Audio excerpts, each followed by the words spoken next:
Hello जी, कैसे हैं आप लोग। मैं विवेक मिश्रा आपका स्वागत करता हूं ग्रेविटेशन चैप्टर के इस फर्स्ट लेक्चर में।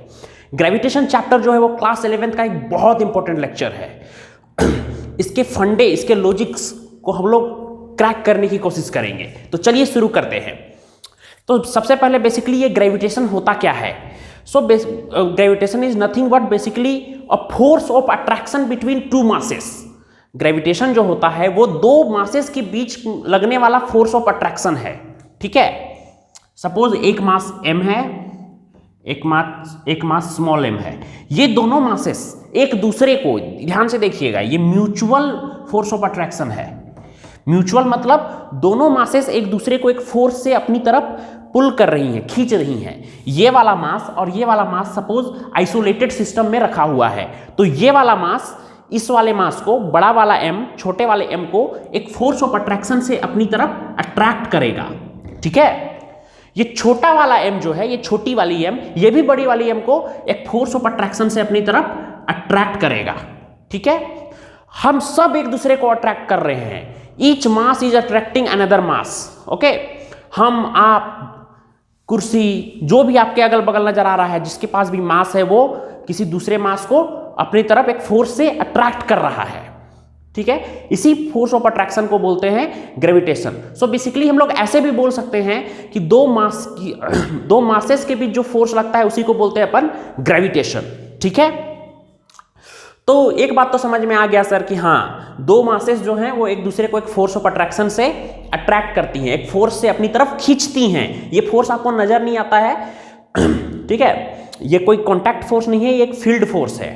ये ऐसा नहीं है कि रस्सी डाल के खींच रही है, ये अपने अगल बगल एक फील्ड क्रिएट करती है और उसके कारण दूसरे मास उसकी तरफ खींची चली आती है। ठीक है, खैर उसके बारे में हम लोग लेटर ऑन डिस्कस करेंगे। तो बेसिकली हमें ये समझ में आ रहा है कि दो मास एक दूसरे को एक फोर्स से अट्रैक्ट करती है।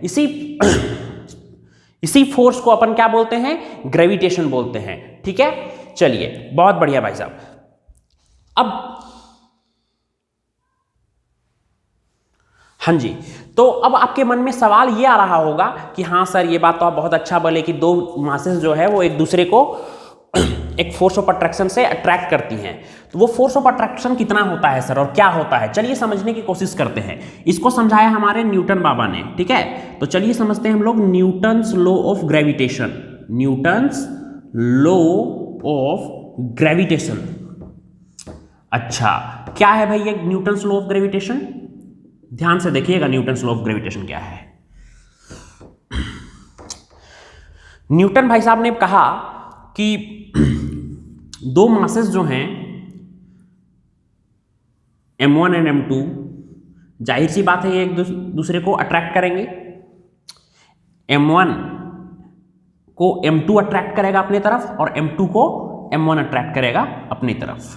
तो सपोज ये दोनों कोई r डिस्टेंस पे रखी हुई है। ठीक है ना, तो न्यूटन बाबा ने कहा कि जो इन दोनों के बीच लगने वाला जो फोर्स होता है, इन दोनों के बीच लगने वाला जो फोर्स होता है वो डायरेक्टली प्रोपोर्शनल होता है प्रोडक्ट ऑफ मासेस के।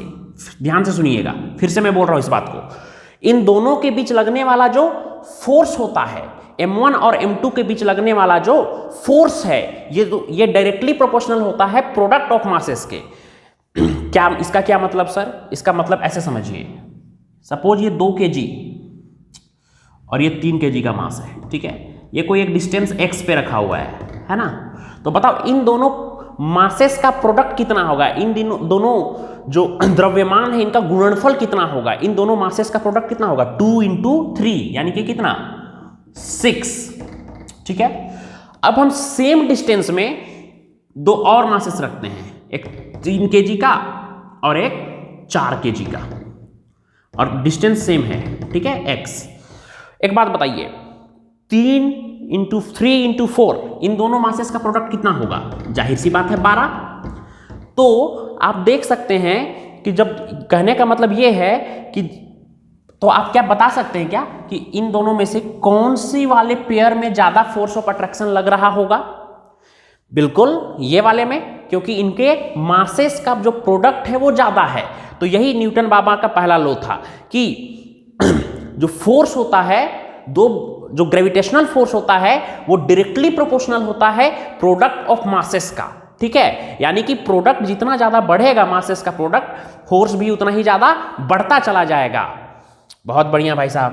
जो दूसरा खूबसूरत लॉ दिया न्यूटन बाबा ने वो ये था कि force of gravitational force between two masses is inversely proportional to square of distance between them.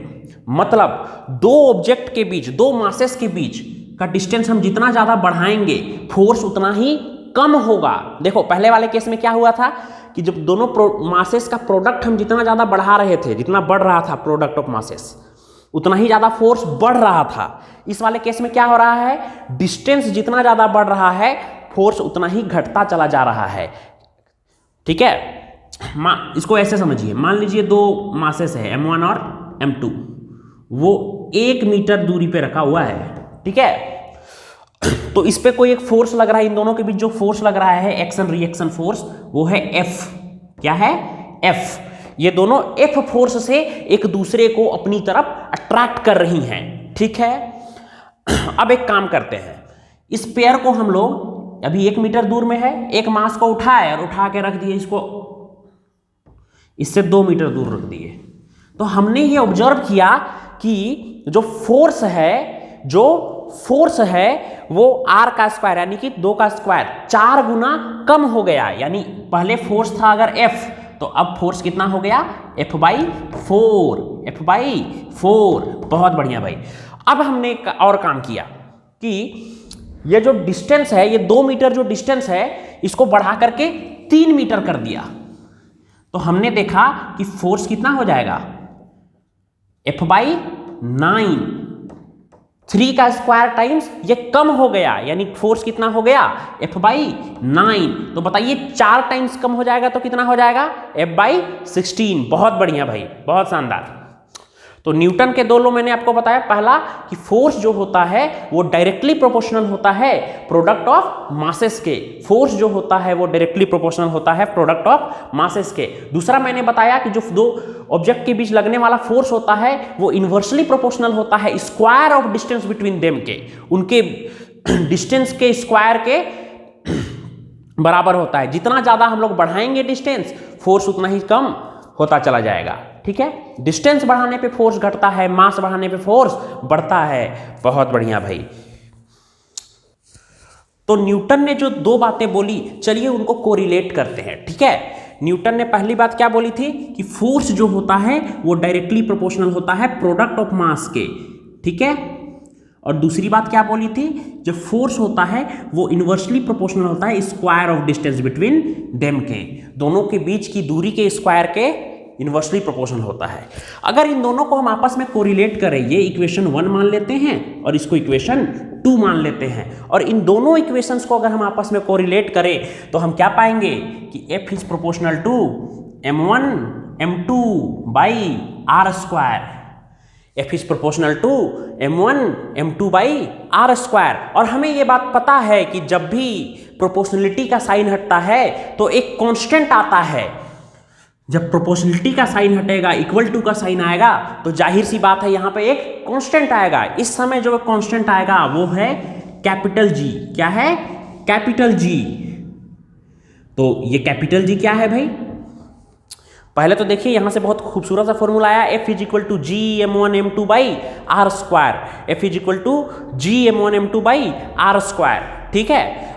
अब कोई पूछेगी ये कैपिटल G क्या होता है? इस कैपिटल G को बोलते हैं यूनिवर्सल ग्रेविटेशनल कांस्टेंट। क्या बोलते हैं? Universal gravitational constant. इसको यूनिवर्सल ग्रेविटेशनल कांस्टेंट इसलिए बोलते हैं क्योंकि ये कभी, इसका वैल्यू कभी चेंज नहीं होता है, इसका वैल्यू फिक्स्ड रहता है। और इसका वैल्यू कितना होता है? 6.67 into 10 to the power minus 11।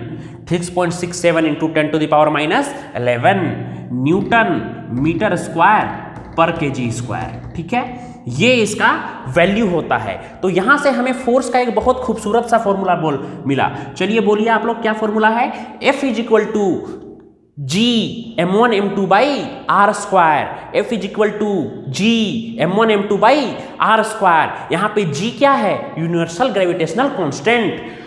m1 क्या है? पहली वाली मास। m2 क्या है? दूसरी वाली मास। r क्या है? दोनों के बीच का डिस्टेंस। तो आप लोग को भी ये लिखना है, जल्दी से पॉज करके इसको लिख लीजिए। F is equal to G m1m2/r², F is equal to G m1m2/r²। बहुत बढ़िया भाई, जल्दी से लिखिए इसको, नोट इट डाउन प्लीज। तो उम्मीद है आप लोगों ने इसे लिख लिया होगा पॉज करके। चलिए आगे बढ़ते हैं, इससे जुड़े कुछ सवाल देखते हैं। तो हमें सबसे पहले ये फॉर्मूला याद रखना है कि F is equal to Gm1m2/r², F is equal to Gm1m2/r²। अच्छा भाई,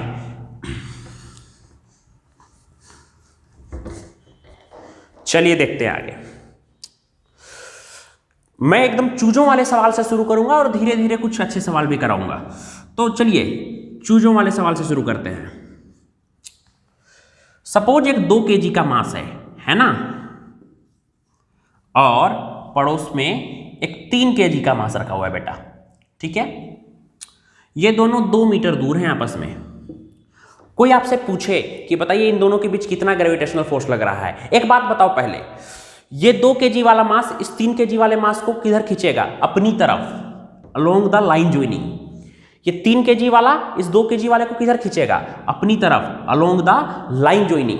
एक बात याद रखो, ये 2 kg वाला इस 3 kg वाले को जितना फोर्स से अपनी तरफ खींचेगा, ठीक उतनी ही फोर्स से ये 3 kg वाला ये 2 kg वाले को खींचेगा। ये Newton's third law of motion है ना, कि एक ऑब्जेक्ट दूसरे को जिस पर जितना फोर्स लगाता है, ठीक उतना ही फोर्स दूसरा ऑब्जेक्ट पहले वाले पे लगाता है। तो जितना फोर्स ये इस पे लगाएगा, उतना ही फोर्स ये इस पे लगाएगा। वो फोर्स कितना होगा? F इज इक्वल टू क्या पढ़ाया मैंने आपको? Gm1m2/r²। बहुत बढ़िया भाई। G का वैल्यू कितना होता है? 6.67 इंटू 10⁻⁻11। m1 कितना है? 2। बहुत बढ़िया। m2 कितना है? 3। r² मतलब कितने का स्क्वायर? 2 का स्क्वायर। कोई बुराई वाली बात नहीं है। बहुत बढ़िया, 2 ने 2 को काटा। जरा खुद से सोचो, क्या इसको आप सॉल्व कर पाएंगे? This is very simple. 3/2 is 1.5 into 6.67 into 10⁻⁻11 Newton. ठीक है, ये फोर्स लगाएगा। इतना फोर्स से 2 kg वाला ऑब्जेक्ट 3 kg को अपनी तरफ खींचेगा, और 3 kg वाला ऑब्जेक्ट 2 kg वाले को अपनी तरफ खींचेगा। मतलब समझो, भावनाओं को समझो तुम मेरी, कि ये म्यूचुअल फोर्स ऑफ अट्रैक्शन है। जितना फोर्स 2 kg वाला 3 kg वाले पे लगाएगा, उतना ही 3 kg वाला 2 kg वाले पे लगाएगा। ठीक है, जल्दी से इसको नोट डाउन कर लो।